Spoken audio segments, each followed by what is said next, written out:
Hello, everybody, and welcome to the show. This is Multifamily Chronicles, and I'm your host, Adrian Danila. Today, I have right here with me Savannah Wheeler. Welcome to the show, Savannah. Thank you, Adrian. For the audience, Savannah, I wanted to say you are the Chief Executive Officer of Apartment Snapshot. You are also a returning guest on a show. You've been here a few episodes ago. And for those that missed or didn't watch the first episode, I want you to start by introducing yourself. Tell us a little bit about yourself, about your background, how you came up in the industry. Awesome. Well, first, I just want to say thank you for having me again. I'm super excited to be back on the show and continue our conversation. And I have been in the real estate industry since I was 18. I've been in multifamily for a long time on both the owner side and the property management operator side. I have been with owner operator and third-party management. So I feel like I've seen a lot in our industry. I want to say there's a lot I haven't seen too, but I have worked primarily in finance, technology, and data analytics. So last time we spoke, I was with Avanti Residential. Now, as you say, I've moved to the dark side, so I've been told.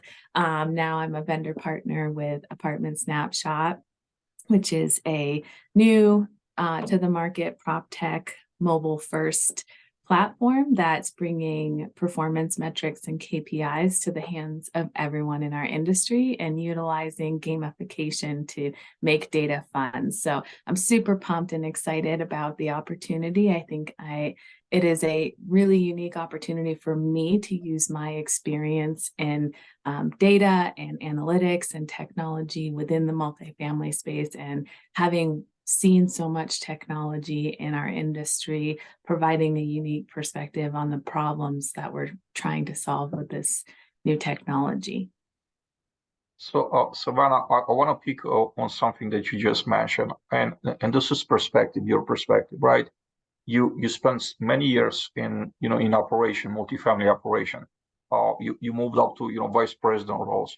Amazing accomplishments. So during your journey, you had to deal with a lot of technology. So you were the end user for a lot of technology, and you were able to say, hey, I like what this technology does. Or you were the one to say, okay, well, it doesn't, like, this part of the application or the software doesn't really solve the purpose that it's been built for. Now, tell me from your perspective, what are some things that a company that is looking to purchase software is on the market, or they're looking at technology in order to to support their leasing efforts, or marketing efforts, or maintenance efforts in general, to help them with operations? What are some things that they should be looking for when they're vetting a piece of software, an application, a tech piece? Yeah, great question. I did spend a lot of my time in my career vetting technology, having not only ran a technology department and been responsible for the implementation, but also leading an advisory board on determining from a company perspective what technologies we need, what problems we're solving, and who we're solving them for.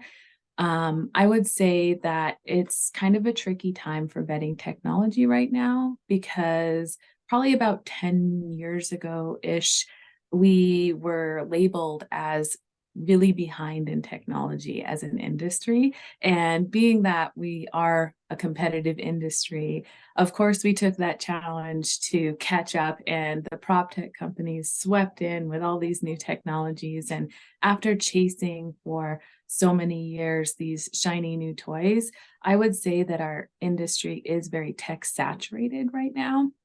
And so it's even more important when we're feeling that tech saturation and our teams are feeling that tech saturation to be very intentional about vetting out new technology and what it's doing for the team. And I think asking questions and involving the right people are two key factors in making sure that you're making the right decision.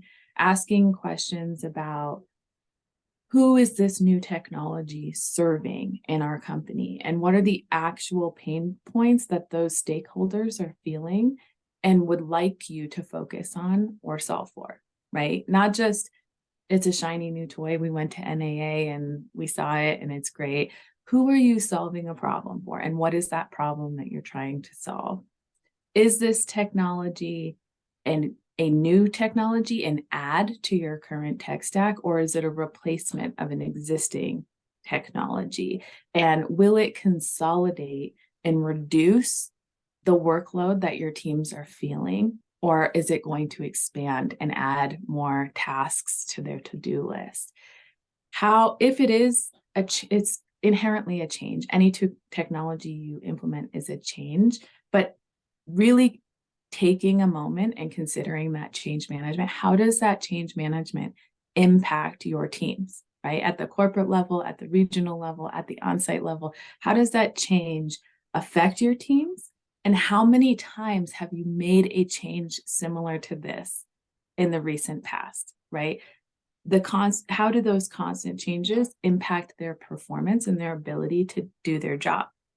And also thinking about really taking the time to understand their natural workflow. How are they naturally working during the day? And how will this technology augment their workflow instead of disrupting their workflow? How will this fit into their workflow and help them do their job more efficient or better or faster, or take some things off of their plate versus completely disrupting their workflow and causing that frustration? So those are some questions that are really important, I think, to ask when you're considering a new technology. And like I said, in addition to asking those questions, making sure that you have the right people, the stakeholders of helping to evaluate and ask those questions is important. Oftentimes it will be corporate that's evaluating the technology and kind of rolling it out to the properties, but it's important to have representation from the stakeholders, the people who will actually use that technology, to advocate for their workflow, to advocate for that change management or potential disruptions that might exist by implementing that technology. And right now, I think consolidation is key because we have a tech saturation problem. Finding technologies that will consolidate different workflows or different access points to different systems into one will really be a game changer for the people, specifically the people on site. And that's definitely been something that is top of mind for me, having experienced these issues in the past when we're developing out Apartment Snapshot, is how is this augmenting the workflow instead of disrupting the workflow? How can we consolidate things and make this easy for people to use versus disruptive in their everyday? Savannah, you mentioned asking the right people, and you also mentioned that corporations should be involved, which you should for sure. But definitely, how much involvement do you see necessary from the site level, from the end user, in order for an implementation to be successful? That's the first part of my question. Second part of the question is, or second question, do you find useful that companies should roll something out by picking some certain sites for testing, instead just saying, we made this assessment, we have decided whoever we is, and then we concluded that this is going to help our company, and on February 1st we're going to roll out. And sometimes you're talking about 5, 10, 20,000 apartment units, and it's not always working like you think you would, especially at scale when you have so many properties involved, so many end users. So do you want to weigh in on that? Yeah, absolutely. I think that, when in the past, when I oversaw the advisory team and it was our responsibility to decide what priorities we were going to try and achieve this year, what problems we were going to solve, it's important to have a forum or some way for people to express their pain points, right? Allow them to point out, this is where we're struggling, right? And also to have the tools to do that regularly, not just an annual survey or throwing out surveys for them on a regular basis, something that, again, they have to be at their desk to do, and it's just another chore or checkbox, right? But in a transparent way to help really understand what the pain points are and what the biggest impact will be. Another tool that I have found is really important to understanding the impact of change management is to ask questions as you're evaluating technology about what it takes to implement this technology, and is it all or nothing? You know, can you do a test case? Can you beta test this on just a few properties, or does it have to be rolled out to all of the properties? And how difficult is it to implement this?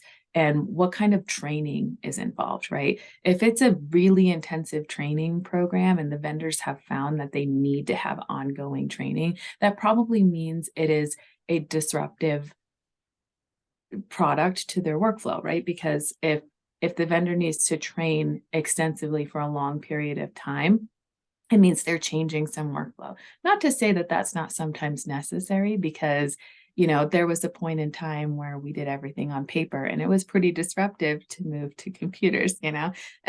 So not to say that that disruption isn't always needed or valuable, but it is a way to, when you're looking at, okay, we need to solve these 10 problems, you can weigh the implementations based on things like, how long does it take to implement? How many is it all or nothing, or can I do some properties, right? Those are factors that are going to weigh that as a higher disruption, right? And then there might be some other that is like, oh, we can just turn it on. We'll just turn it on for a couple of properties. It's not that disruptive, and that's weighed less, right? So as you look at globally at all of the projects that you might be evaluating, weighing those out based on the disruption helps you to be more intentional on that disruption and help your teams through it a little bit more, right?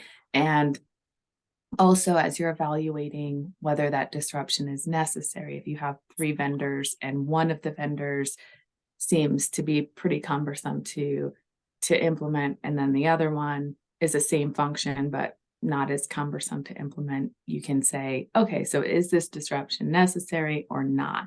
And that way you can, because if you're going to involve the team members, the site members in this evaluation and in this implementation, you have to respect that that's taking time away from their job.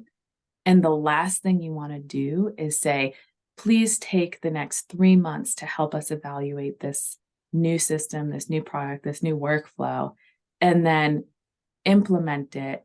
And then a year later say, that's not working for us. We're going to scratch it and do it again, right? Because that doesn't show to the team members that you appreciated or valued their feedback or their time that they spent to implement this new product. So being intentional, I think, on all of those fronts and really evaluating holistically all of those things helps to allow you to involve the team members and feel confident that you're not wasting their time, Savannah, 2023 is going to be a year where, we'll see a lot of, we're seeing already a lot of new technology coming into the marketplace, into the multifamily space. What would you say are would be your top 3 things that could make a tech company a great partner for the multifamily operators in 2023? So I feel like this is a slight elephant in the room, it just in general in our industry. We all know that probably the biggest challenge we have going into 2023 is the economic uncertainty that we're experiencing in these conditions. And when the market is growing, it's really easy to perform, right? It's super easy to perform. And the areas that we're not performing get hidden by naturally rising rents and easy occupancy, right? It gets hidden. And so, especially in this environment where we are not performing, it's not just a given. We need to look for partners who are going to obviously not be budget breakers, right? But also that are helping to enlighten the teams on the areas that they're not performing, that may not have been pointed out to them in recent history because we were just riding the wave of rising rents and easy occupancy. Now we really need to drill down, but we don't necessarily want the teams to feel that impact of like, oh, it turns out I'm not doing a good job, and coming down on them really hard. It's better to enlighten them and help them look at the areas that they're not performing and see, okay, as a company, we're going to be struggling for a little while. How can I contribute to lightening that load by evaluating the areas that maybe I haven't been paying attention to for a little while, but now is more critical time to pay attention and get things buttoned up, right? And so finding technologies that can help enlighten the teams and empower the teams to help the company perform in a time where it's not going to be easy to perform. It's not going to be as easy as it has been for a really long time is really, I think, critical to the success of the company as a whole. Just educating the teams, enlightening the teams, and providing mobility. Because I think another factor in this economic downturn is that more than ever, customer service is absolutely critical because you need to justify the rent prices, right? In the past, the prices have just been going up and everybody's making more money and the economy's good. So people are paying the rent prices as they are. Now, we need to justify those rent prices and we need to provide not just an apartment, we need to provide an experience. We need to make the prospect and the resident feel like being at our community is the right place for them because of the experience we're providing them and that the rent price they're paying to be there is worth it. And so given that customer service is always critical in our industry, but even more so in this down market to justify the rent prices, finding technologies that allow your teams to be away from their desk and providing that customer service to their teams is going to be a game changer for them, giving them mobility to be with the prospects, be with the residents, be with their team to help ensure that customer service and that experience is strong, and people feel loyal to their apartment community is going to be critical. You mentioned the experience, and this brings me to, I guess, an observation, if I should say. The expectations that our customers have nowadays, they're higher than they ever been in the history of the world. And imagine what technology did to create that type of expectation.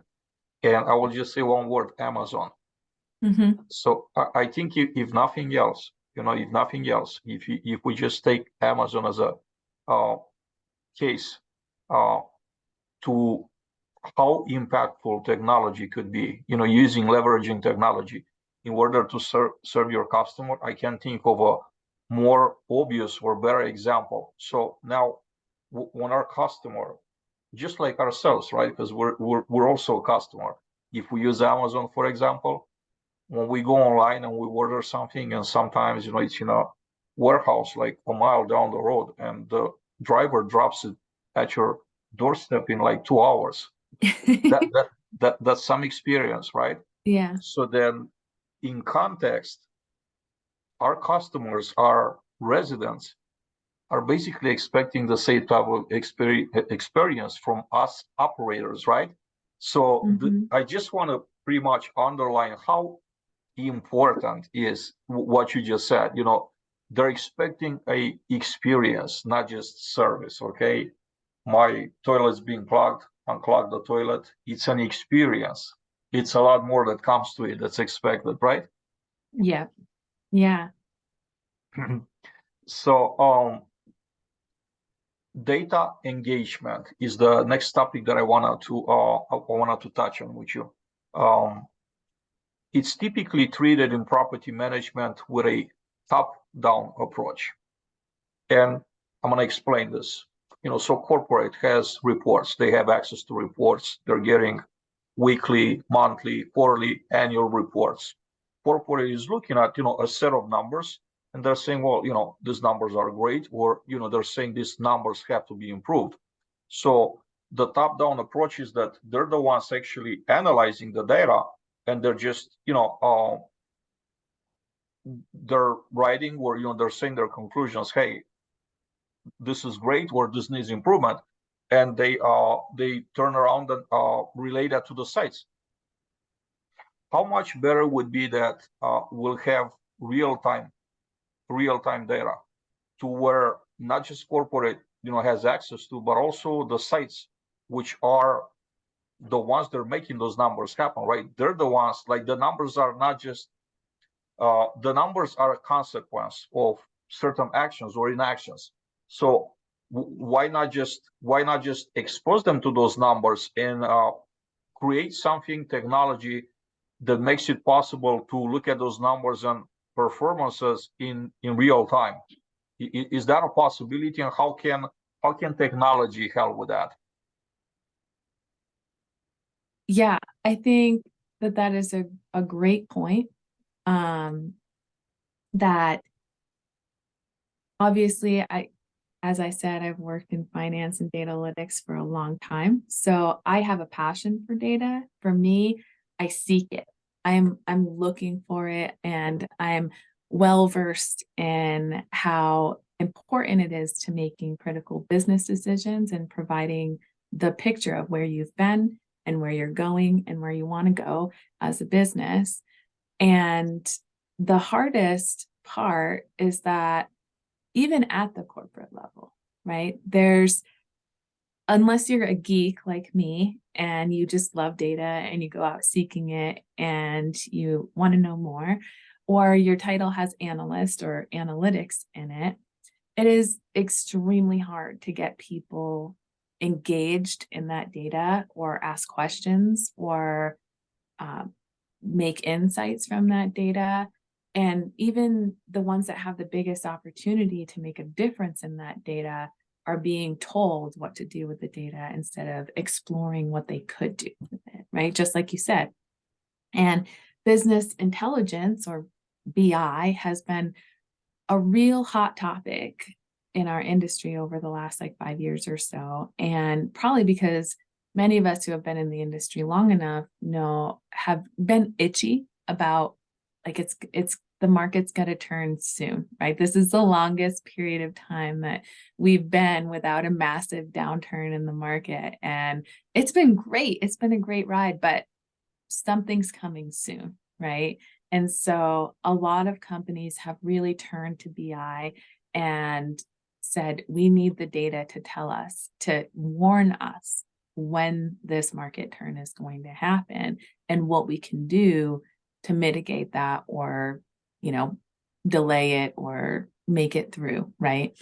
And we're all trying to say particularly to the clients, right? Well, we're a data-centric company.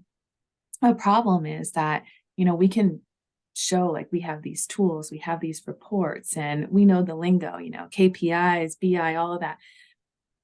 But in order to have a data-centric culture, or any culture for that matter, the team has to buy into it. Everyone in your company has to buy into it, right? And so you can say we're a data-centric company. Look at all the tools we have. Look at all the reports we have. Look at all the data we have.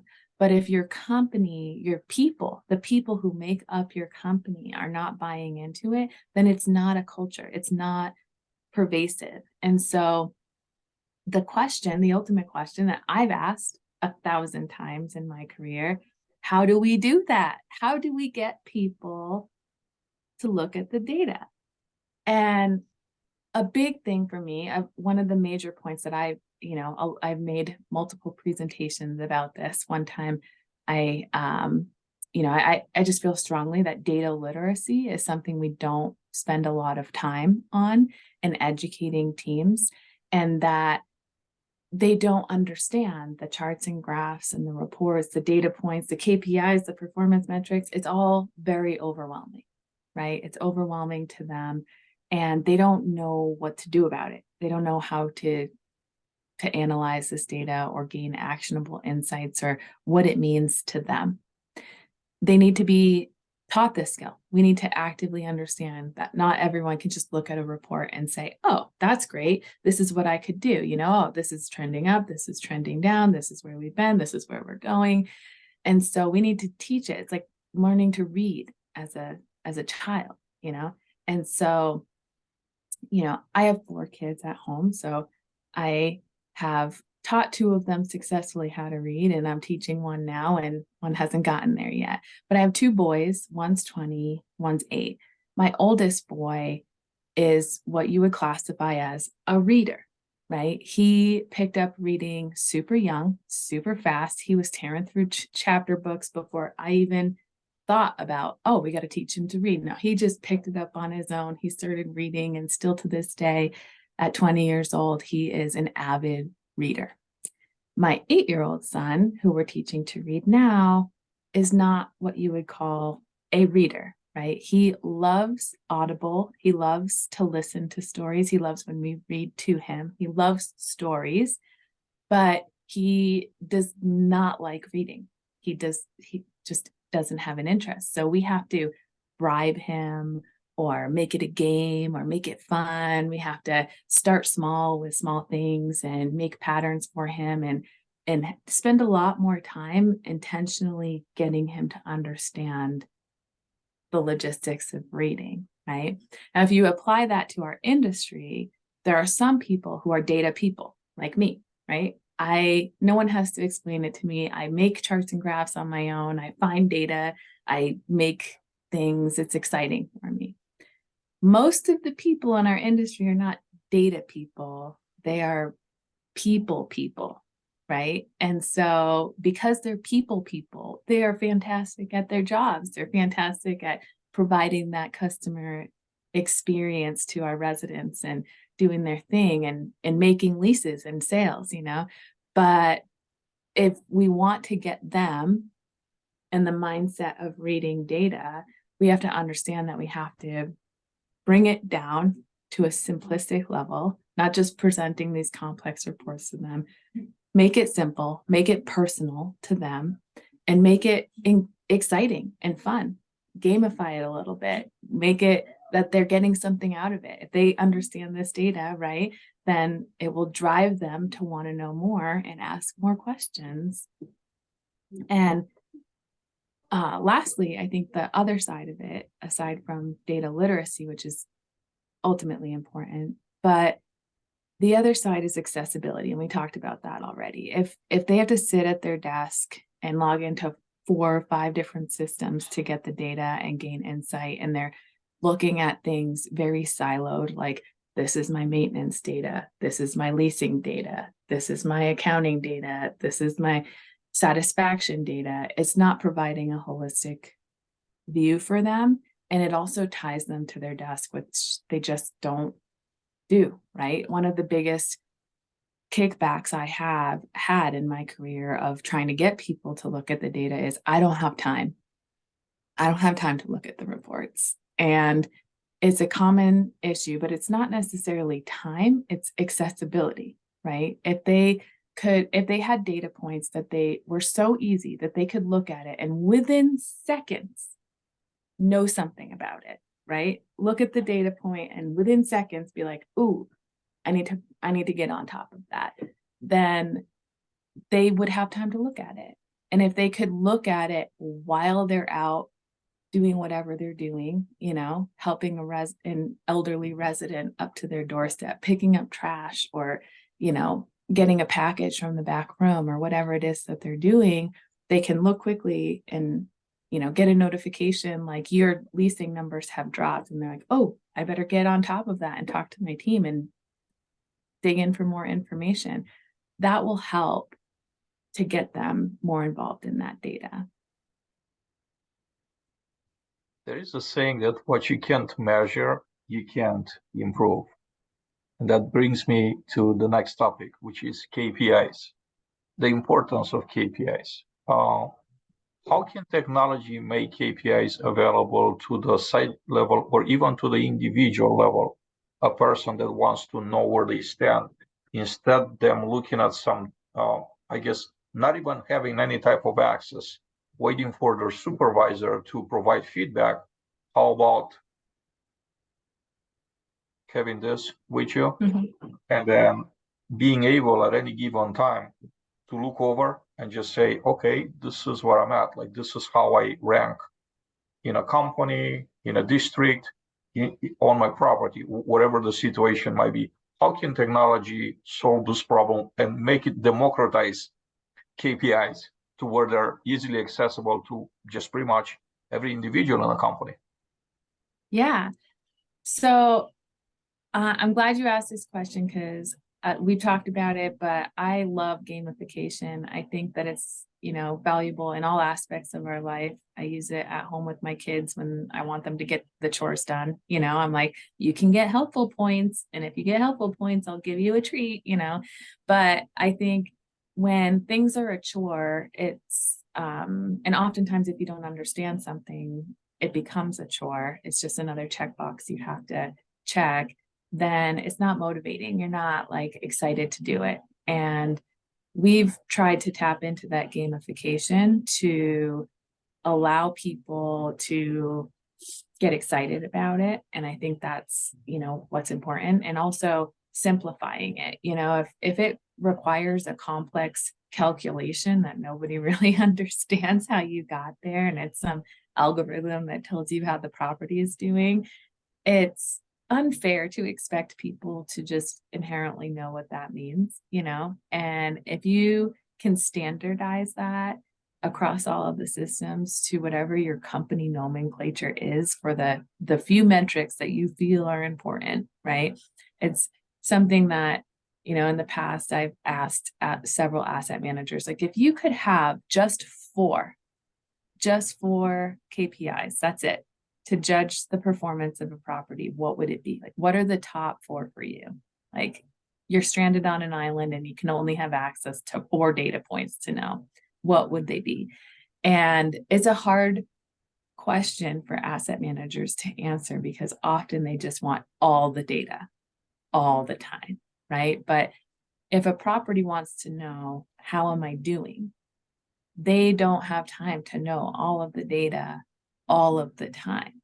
And they need to know, what are the most important things that I can be paying attention to that will have the biggest impact on the company and the property and our performance, and boiling it down, standardizing it, and making it so that you can see how your property stands across the whole company, how your property stands across your region, how your property is performing in maintenance or leasing or marketing, and seeing the different areas of how you can perform helps to make those KPIs truly KPIs, key performance indicators. They are the important metrics that you need to be looking at or should be looking at to understand how you're doing.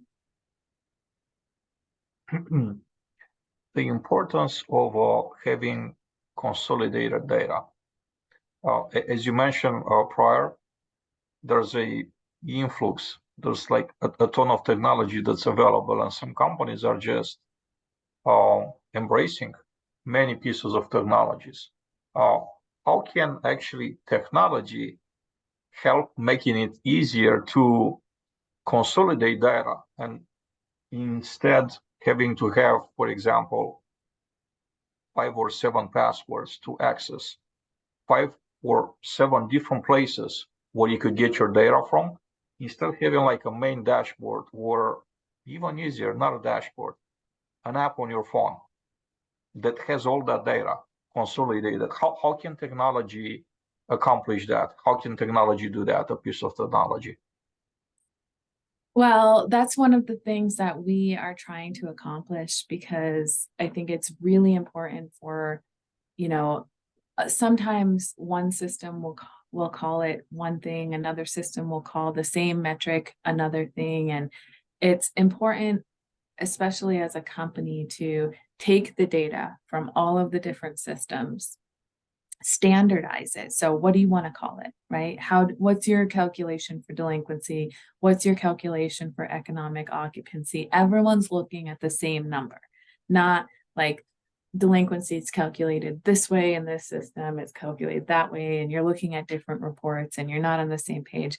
What is it as a company, how to standardize that data, consolidate it from the different systems, and know of the, not only of the 1,000 data points available, the key ones that you want to be looking at, but what is the calculation? What is the nomenclature that you want to see? And how can we get it in one place where anyone can access it, right? If you consolidate all of the data into one system and you have it accessible on your phone, right, then theoretically you could walk up to anyone in the company. You could walk up to a maintenance tech or a property manager or a regional manager or an IT support tech that knows nothing about running a property, just knows how Yardi works, right? Or you could walk up to an accountant who's just crunching the numbers and say, hey, what's the occupancy of XYZ property? And normally they'd be like, I don't know. Let me see if I can find that somewhere in the system, right? But if you have an app that's everybody in the company has access to, theoretically, it wouldn't matter who you ask. They could be like, oh, go to that property. Occupancy is 98.7% right now, and it's available to them. And that is really empowering to the team to have confidence and know, I know the answer to that question. Whoever asked me, if an investor surprises me on my property and shows up one day deciding like he's in the area and he wants to see the property and pops in and starts asking me all these questions, I don't have to rush and try to pull the box score summary report and be like, hold on real quick, I'll be right with you. And try to be like, okay, this is yep, this is this, this is that. I just know. And I can be like, oh, okay, yeah, sure. You want to know that? This is this is that, and just have it. And then that gives a little bit more confidence. Like, I know my property, but if an investor shows up unannounced and I had, a kitchen fire in one of my units today, and I had a vendor that didn't show up on time, and I had an employee that quit today, and my day has been crazy. And oh, of course, an investor is going to show up on my property today completely unprepared. To them, if I don't have the answers to their questions right away, they're going to say, you don't know your property? But that's not the case. I know my property, right? The people on site, they know their property, but those numbers might not be on top of their brain right now because they have all these other things going on. To be able to have the confidence to, no matter what's going on, you get a phone call from an investor or an asset manager or your regional manager, or someone shows up at your property unexpected, you have those answers literally in the palm of your hand, is empowering, Super amazing to accomplish. And it's actually very possible with technology, right? Technology can make that possible. Savannah, the next topic that I want to touch on is personal achievements and goals, and particularly measuring those. Historically, it's been very hard, right? Let's say I'm thinking about performance reviews. I had a supervisor that, was here for 3 months, left, another supervisor took over, and they had to start from scratch. They don't even, think about, gauging my performance. And here we are, June, middle of the year review, they had to scramble to put everything together. Same goes with end of the year. So a lot of stuff goes on. How can technology improve this process to where it doesn't leave, much room for a guessing game, to where everything's somehow centralized and employee knows at any given point, like how they're doing, and then also their supervisor could, track their performance in real time? Yeah. I think this is really exciting for me personally because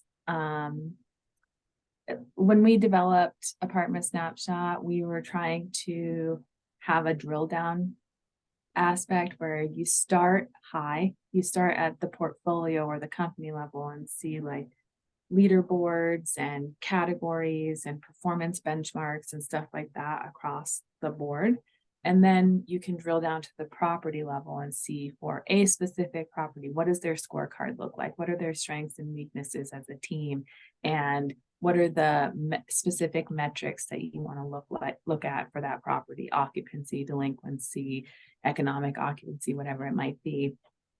And we have not released it yet, but the next level down is tying all of that to the individual performance and helping to bridge that gap of, for instance, the bonus calculations. A lot of the data that we're pulling in is the same data that it takes some analyst within the company a week to pull for all of the employees and calculate, did they get their bonus or not, right? And a lot of times people don't really know, like they could do their own calculations, they can guess, they can, try to get there, but they don't really know until they get their bonus of where they did well or they didn't, and to be able to track that real time is a huge goal of ours, to be able to say, if, what better motivation to say, like, if I get 2 more leases, I will get 100% of my bonus. I need to get 2 more leases, right? And being able to look at that and say, I could do that. I could get 2 more leases. What better motivation is that? Your property's leasing faster, your teams are getting their bonuses, and everybody's happy.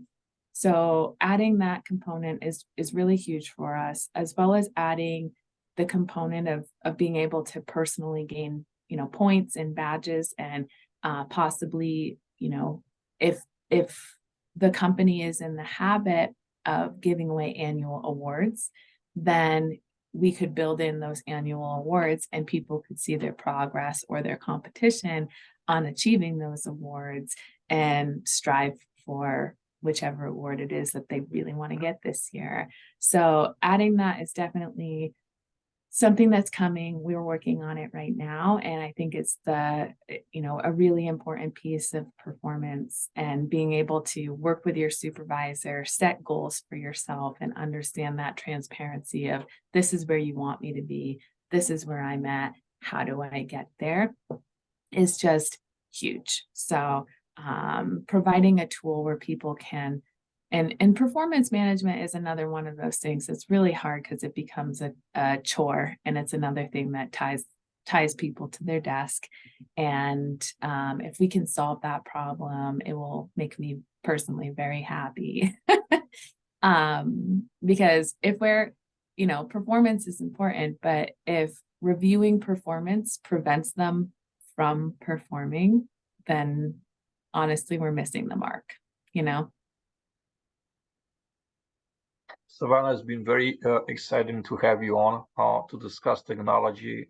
It's a big conversation, and it's not something that we could cover within 40-50 minutes. All of the opportunity, if you're interested to, have you come back down the road to discuss more technology, and also to tell us about some more great things that are happening with your company and new products that are available and they've been developed, because I think the public needs to know. They need to know what's out there, what's available. I think there's some amazing things that you're working on, your company is working on products to make it more efficient, more streamlined process when it comes to data. So thank you very much. I appreciate your time. It was great having you here. And again, I hope to get you back here soon for another conversation. Thank you so much, Adrian. It's always a pleasure. Everybody, thank you very much for watching. This is Multifamily Chronicles. I'm your host, Adrian Danila, and I hope to see you back here soon. Have a great day.